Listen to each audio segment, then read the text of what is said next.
자, 문의 이야기하는데 요것만 잘하세요. 요것만 하면, 요것만, 요 핵심 요약서만 하면 처음에는 접근하기가 힘드는데 요 안에서 다 나와. 지문이 똑같아. 지문이 똑같아요. 여기에 이제 기출문제로 핵심 요약서를 만들어 놓기 때문에 일단 요 지문들을 자, 주파해야 됩니다. 요걸 하지 않으면 앞으로 고득점하기는 상당히 힘들다라는 거, 그거 한번 확인해 놓고요. 자, 우리 조금 전에 뭘 배웠어요? 자, 청약과 성락에 대해서 배웠어요. 자, 청약과 성락에 대해서는 청약과 성락은 또 법률, 사실. 또 까먹었네. 법률, 사실. 그렇죠. 어사표시가 몇 개예요? 2개. 또 계약이 성사가 된다라는 거. 계약은 뭐라는 거예요? 법률, 여건이라는 거. 그것도 자꾸 연결을 해 두셔야 된다라는 거.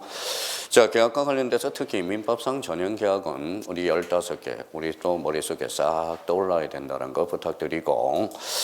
자, 그렇다면 이제 우리 계약 책임상의 가실 책임과 관련돼서 여기 이제 계약 책임 나와요, 안 나와요? 거진 출제가 안 돼요, 요즘은. 자, 왜 그럴까요? 계약 책임상의 가실 책임은 결론은 이거예요. 거진 계약 책임상의 가실 책임. 민법 535조와 관련돼서 연결이 되는 부분인데 이 부분과 관련돼서는 거진 인정되는 판례는 없어요. 자, 부당 파기와 관련돼서는 계약 체결상의 가실 책임으로 연결되긴 하겠지만 이거는 불법 행위 책임으로 우리가 물어보고 있거든. 자, 그러면 이제 한번 계약 체결상의 가실 책임. 근데 계약 체결상의 가실 책임을 하기 전에 우리가 기억해 둘 게 하나가 있어요. 자, 여기 한번 봅시다. 자, 그 옆에다 한번 써봐요. 자, 불능이라는 게 있어요.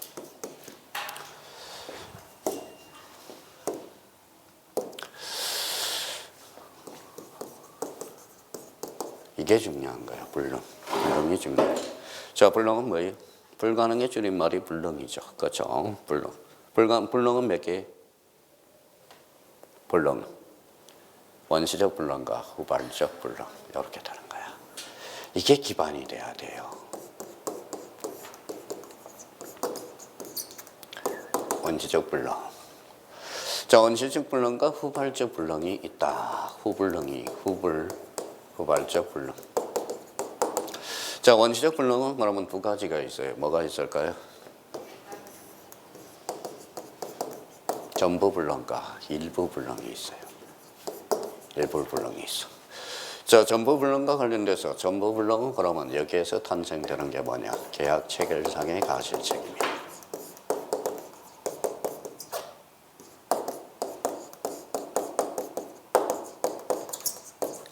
가실 책임이라는 거. 자, 일부 불능과 관련돼서는 요거는 뭐예요? 이렇게 써놔요. 아까 우리 약관 규제에 관한 법률과 관련돼서 우리가 기억해 달라고 그랬죠. 137조 일부 무효의 법률과 관련돼서. 자, 그러면 결론 한번 내려봅시다. 원시적 불능은 유효예요, 무효예요? 결론은 무효야, 무효. 그렇죠? 그래서 여기에다 줄 쳐놓으세요. 원칙상 무효야, 무효. 자, 후발적 불능은 뭡니까? 후발적 불능은 두 가지가 있겠죠. 뭐가 있어요? 자, 채무자. 자, 채무자의 귀책 사유가 있다. 채무자의 귀책 사유가 있으면 이거는 채무 불이행 책임이야. 채무. 자, 불이행 책임. 불이행 책임. 채무 불이행 책임이 있고요. 자, 채무자의 귀책 사유가 없어요. 없으면 뭘까요? 여기에 이연 부담의 문제야. 이연 부담. 그러면 후발적 불능은 뭐예요? 그러면 최종 결론은 뭘까요? 후발적 불능은 유효야, 유효. 그러면 채무자의 귀책 사유가 있느냐 없느냐에 따라서 자, 채무자의 귀책 사유가 있으면 채무 불이행 책임. 채무자의 귀책 사유가 없으면 무슨 부담? 이연 부담의 문제라는 것. 요게 잡아요. 자, 간혹가다 이제 이미 기출된 형태는 이렇게 나왔어요. 자, 봐봐요. 다음 중 계약 체결상의 가실 책임을 골라라. 그러면 두 가지를 고르라는 거죠. 자, 뭐예요? 자, 전부 불능이면서 원시적 불능 이걸 고르라는 거야. 전부 불능이면서 원시적 불능. 자, 그러면 이제 한번 봐봐요. 다음, 그러면, 자, 우리가 머릿속에서 요거는 우리 오늘 반드시 암기하고 가야 돼요. 자, 그러면 제가 좀 가려봤어요. 자, 불능은 원시적 불능과 뭐가 있다? 후발적 불능. 원시적 불능은 전부 불능과 일부 불능. 그렇죠? 자, 그러면 불능과 관련돼서, 그러면 전부 불능은 뭐예요? 계약, 체결상의 가실 책임. 일부 불능은 137조 일부 무해의 법리와 관련돼서 연결이 되고요. 후발적 불능은 결론적으로 유효죠. 그러면 채무자의 기책사유가 있다면 채무 불이행 책임, 없다면 무슨 부담? 이연 부담.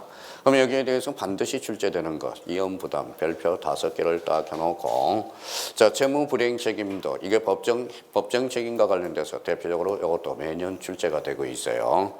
자, 여기 이제 법정 책임, 이행 지체와 이행 불능으로 빠지거든. 그래서 이 부분에 대해서 그러면 요거부터 잡아놔야 돼. 요거부터 이걸 잡지 않으니까 뭐라는 거예요? 안 돼. 자, 그러면 여기 봐봐요. 그러면 어떻게 읽나 봐봐요. 자, 아까 뭐 저가 참 요 시간 요구하는 것은 자, 이걸 읽어봐요. 계약은 뭐라 그랬어요? 법률, 요건. 읽어봐요.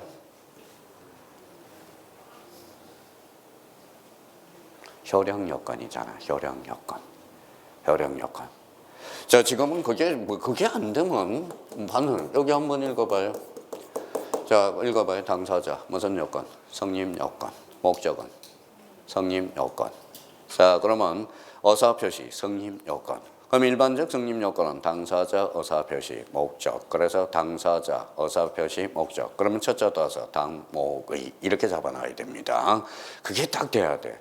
지금 급하게 하는 계약 체결상의 가실 책임이 아니라 근본적으로 불능이라는 게 중요하다라는 거야. 불능은 그러면 효력 요건이라는 걸 잡고 가셔야 돼요. 자, 그러면 저기에서 그러면 이렇게 이제 한번 보자고요. 그러면 저희가 자, 그러면 여기 이제 보여요, 안 보여요? 보여야 돼. 자, 한번 읊어봐요. 불능. 원시적 불능과 후발적 불능. 그렇죠. 자, 그러면 원시적 불능은 전부 불능과 뭐예요? 일부 불능.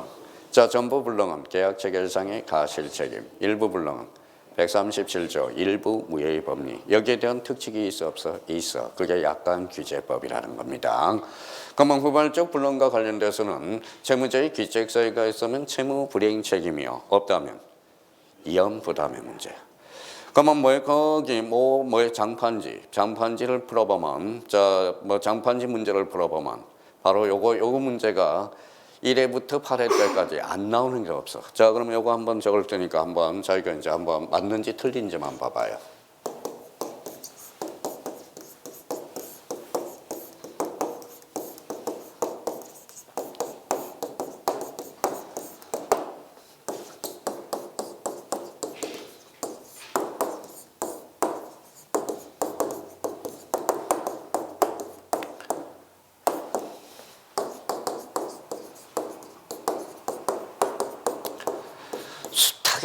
숱하게 틀려. 자, 지금 채무자의 기책사유가 있는 경우 이연 부담이 적용된다. OX, X, 그쵸? 뭐예요?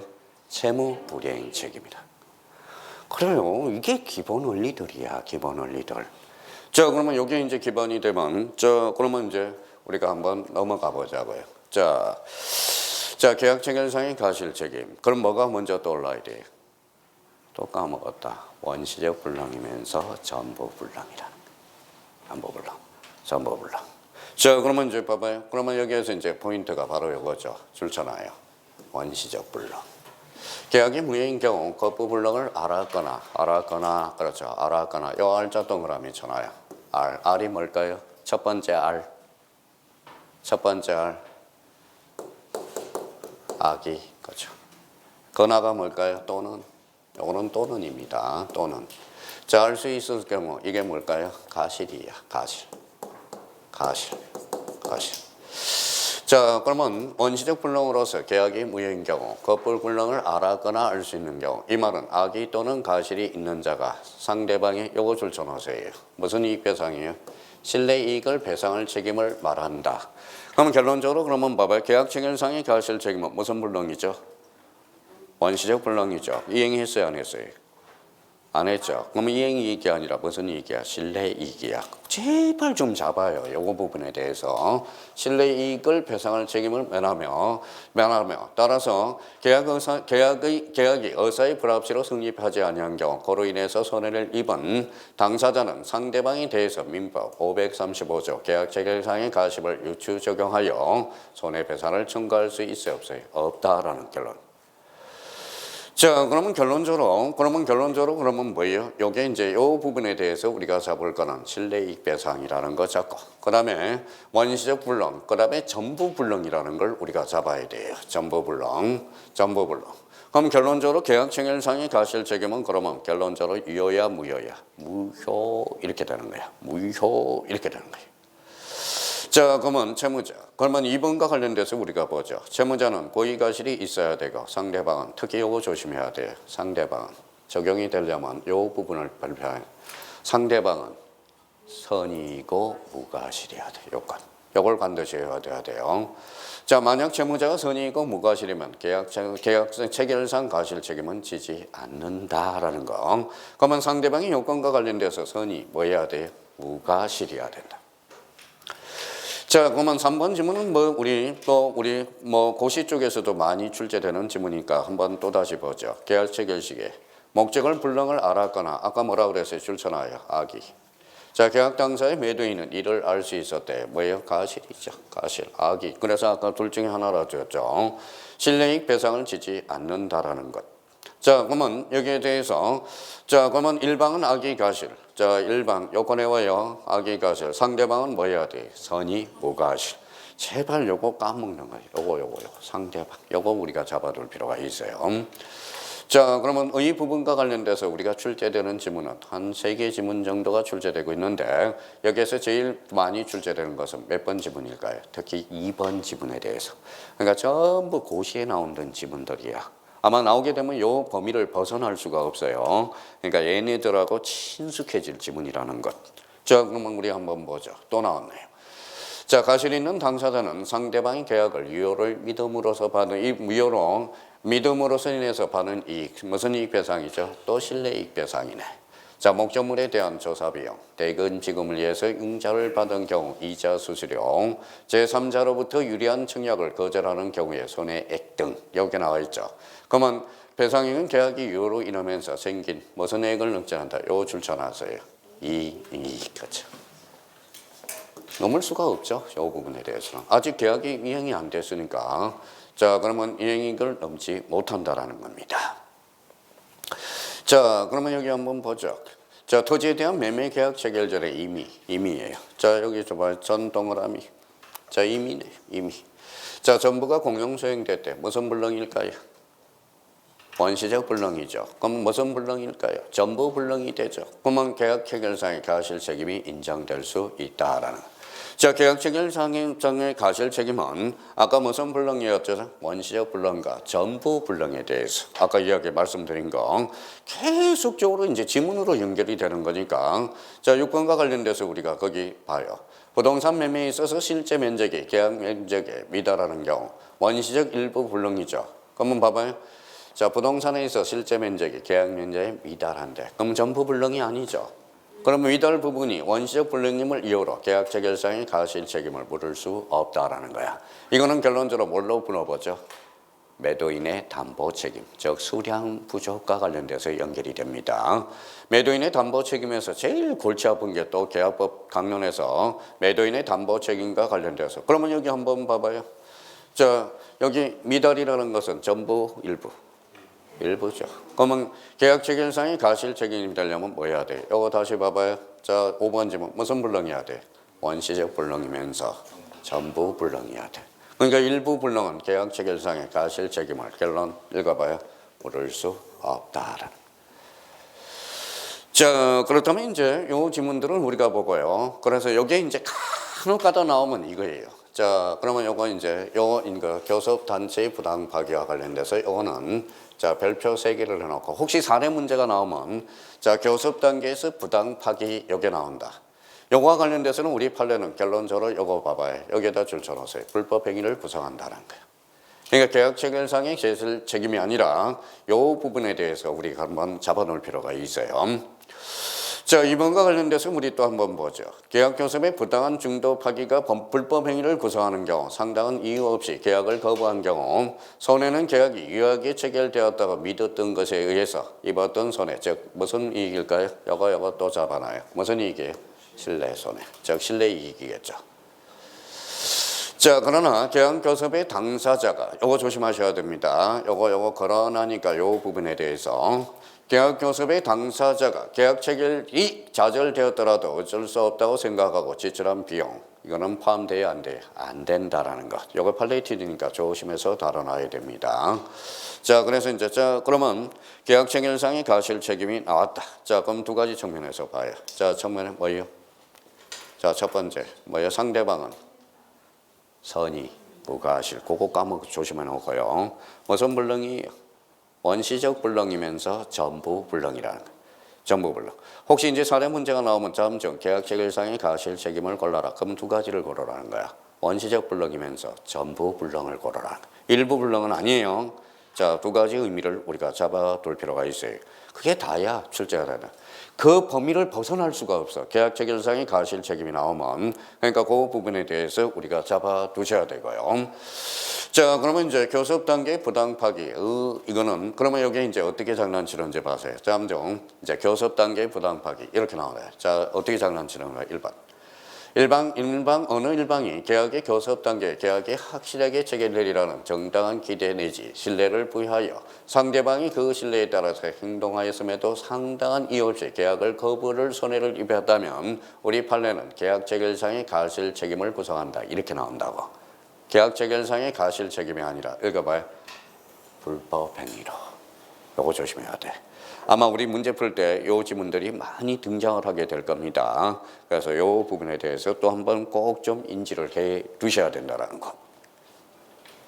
자, 3번을 또 한번 더 볼까요? 그러면 자, 이행의 착수가 상대방이 적극적인 요구가 있는 것이고 다른 것이고 자, 그러면 이행에 들인 비용의 지급에 관해서 이미 계약 교섭이 진행되고 있다면 손해에 해당된다. 이 부분에 대해서도 꼭 조심해야 돼요.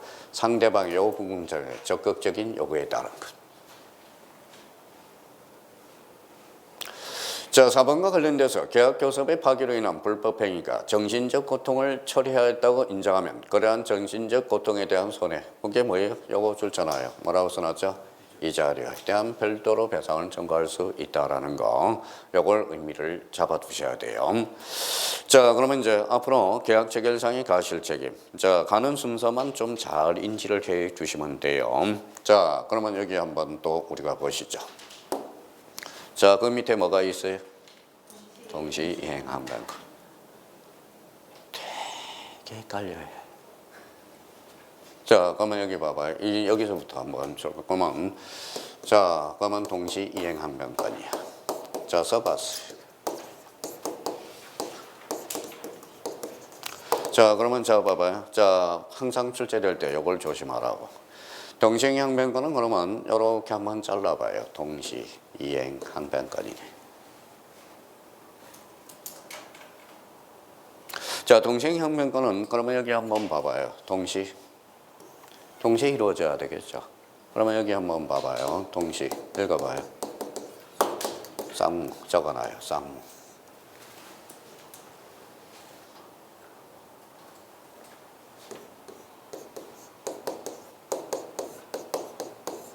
당사자.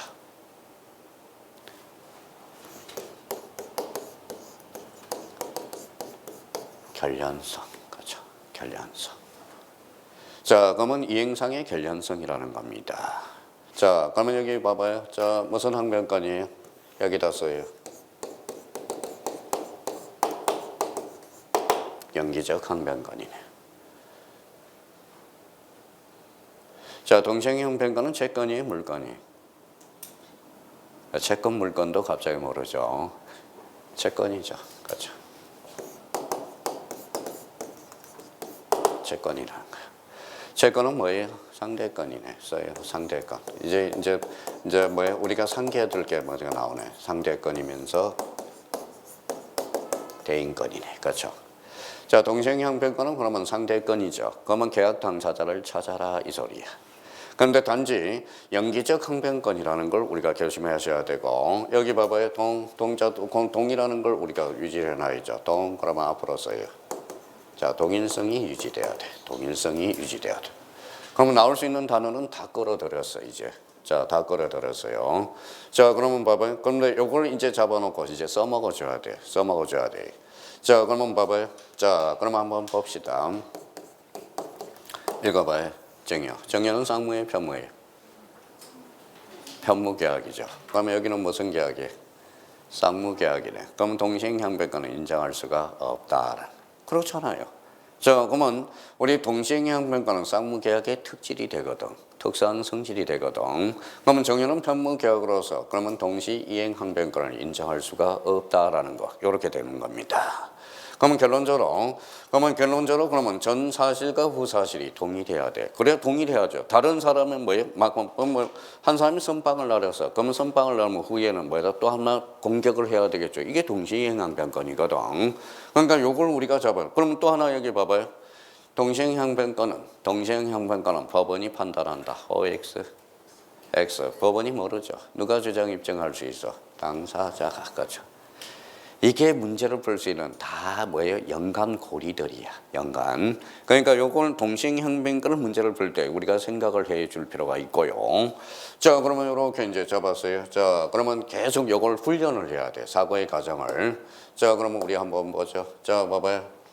자, 동시행항변권 동일성, 동시 쌍무, 당사자, 그렇죠? 결련성이라는 거예요. 그러면 이행상의 결련성이네. 그러면 동시행항변권은 영기적 항변권이 되는 거네. 영구적 항변권이 아닙니다. 그러면 영구적 항변권으로서 채권이에요, 물건이에요? 채권. 그래서 채권 그러면 뭐예요? 상대권, 대인권이 돼. 그걸 한번 생각해 둘 필요가 있고요. 자, 그러면 여기 이제 한번 봐봐요. 동시행항변권 또 하나 이제 기억해 둘 거 하나 연관고리를 꼭 돼. 자, 동시행항변권을 질질 끌고 다닐 게 하나가 있어. 뭐가 있을까요? 자, 거기 밑에다 줄을 딱 가놔서 유치권이라고 하나 써요. 유치권. 자, 항상 유치권하고 동시행항변권을 생각을 해줘야 돼.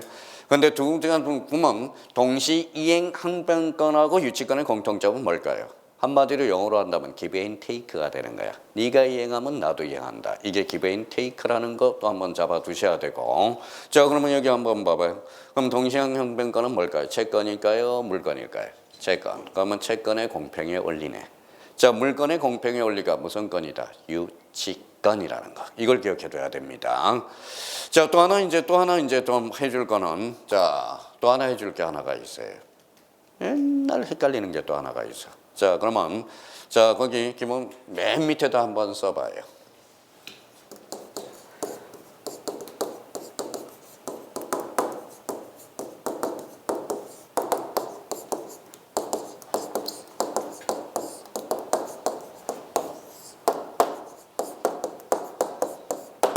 자, 계약법 어디부터? 처음부터 어디까지? 임대차 전까지. 자, 다시요. 계약법 처음부터 어디까지? 아까 우리 계약법 어디부터 배웠죠? 약관부터 배웠죠. 그러면 계약법 처음부터 임대차 전까지. 자,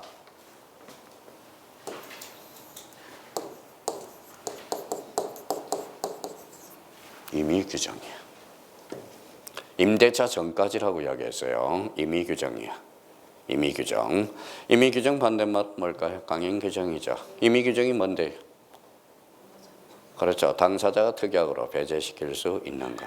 그러면 동시행항변권은 강행 규정, 임의 규정. 임의 규정. 그럼 당사자가 특약으로 배제시키면 유효야, 무효야? 유효. 이렇게 조심해야 돼요. 자, 그럼 동시행항변권은 이제 뭐 연관고리는 다 적어놨어요. 그러면 여기에서 이제 또 하나 우리가 조심할 건 우리가 이제 동시이행항변권과 관련돼서 이제 하나씩 이제 연결을 한번 해보자고요. 자, 그러면 우리 한번 보죠. 자, 동시이행항변권. 자, 그러면 봐봐요. 다시 동시 또 까먹었다. 동일성. 동시 쌍무 뭐예요? 당사자 결련성 이행상의 결련성 항변권 영기적 항변권 채권 물권 채권 동시행항변권은 임의규정 강행규정 임의규정 당사자가 특약으로 배제시킬 수 있다 없다 있다 이렇게 해서 자, 그걸 기억해 둬야 돼요. 그러면 동시행항변권은 늘 출제된다는 걸 다시 한번 생각해 두고 자, 우리가 이제 지문이니까 지문으로 한번 하나씩 그걸 매치를 시켜보자고요. 자, 줄쳐나와요. 쌍무계약은 모두 무슨 계약이에요? 유사한 계약이다. 아까 생유 이렇게 되죠. 올해 출제된 지문이고요. 유상계약이 모두 쌍무계약은 아니다. 그렇죠. 쌍무계약은 아니라는 거야. 자, 그러면 동생양배권 쌍무계약이라는 거죠. 그러면 쌍무계약은 모두 유상계약이고 유상계약은 모두 쌍무계약은 아니다. 이유는 현상광고 때문에. 자, 현상광고 이제 이유를 써놔요. 현상광고. 자, 이번에 무상계약은 모두 편무계약이나 또 나오네요. 자, 편무계약은 모두 무상계약은 아니다. 아까 이야기했죠. 그럼 무상계약은 대표적으로 우리 그러면 이렇게 해서 저희가 좀 살을 붙여놔요. 아까부터 해서 무상계약 그러면 민법상 정여와 사용대차. 자, 정여와 사용대차.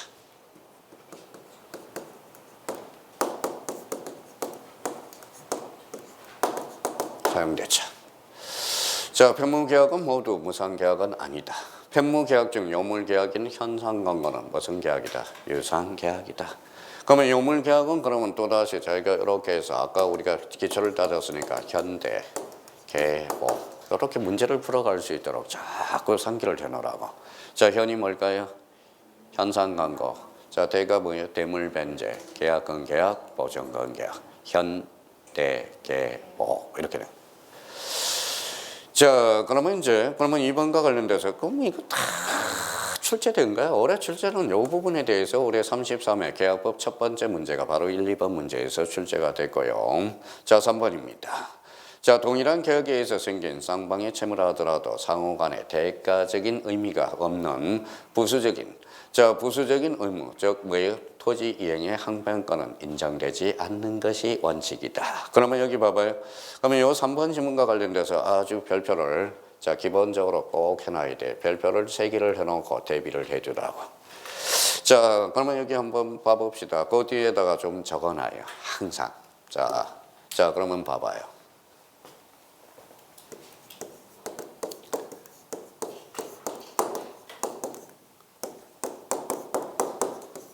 뭐라고 써놨죠? 선이행 의무. 선이행 의무. 자, 선이행 의무니까 뭐 이 동시행경제는 선명할 수가 없죠. 성립할 수가 없겠죠. 대표적으로 뭐가 있어요?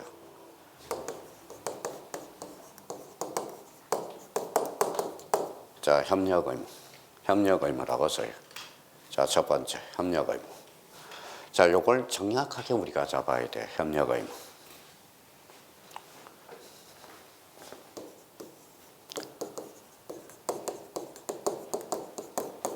자, 보증금 의무, 보증금.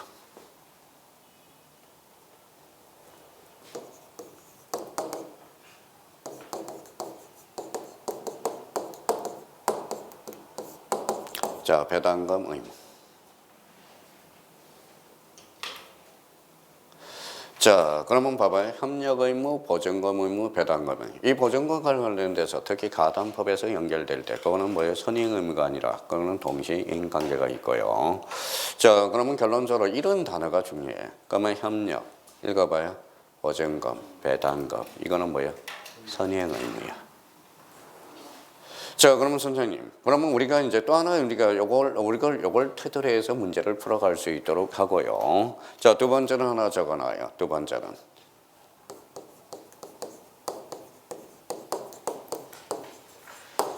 자, 명문 규정이 있는 것들. 자, 동시행항변권에 인정되는 것. 요것도 암기를 해두면 아주 금상첨화야. 자, 요거는 암기 코드 하나 만들어놔요.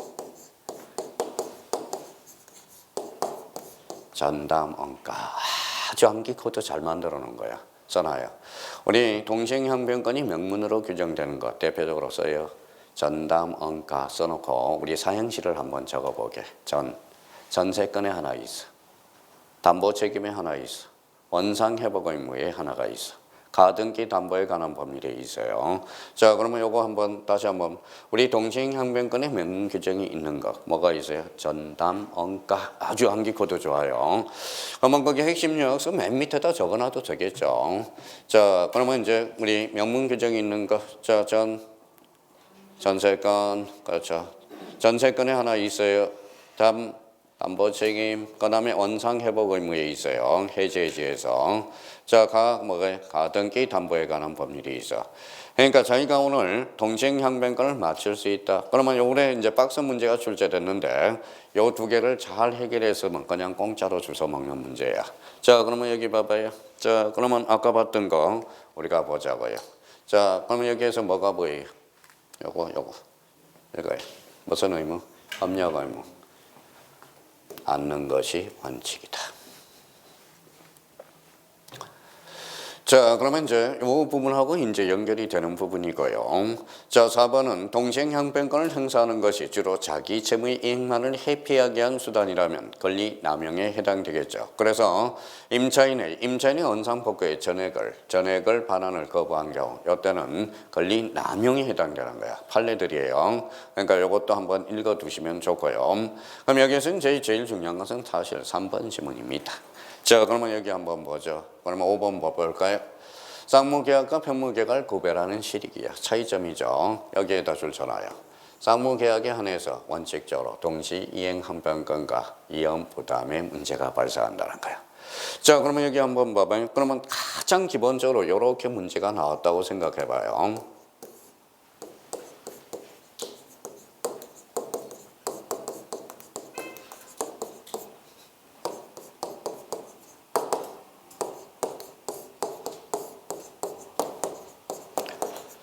자, 과거의 사법고시 문제네. 동시이행항변권이 인정되지 않는 거. 그러면 여기 봐봐요. 읽어볼래요? 동시가 뭐예요?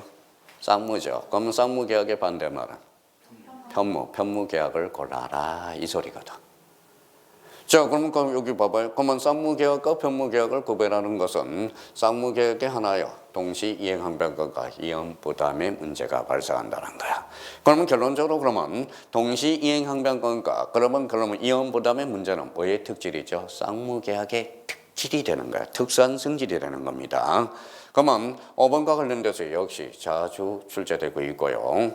자, 그러면 여기에서 6번과 관련돼서 동시이행항변권 포인트는 이행이죠. 그럼 앞으로 가죠. 이행성의 결련성이고 그럼 읽어봐요. 쌍무계약이네. 자, 그러면 이연부담은 무슨 성의 결련성이야? 존속상의 결련성이야. 자, 그러면 요 지문들도 우리가 조심해. 그러면 요 지문이 나오면 어디를 처리해야 돼? 읽어봐요.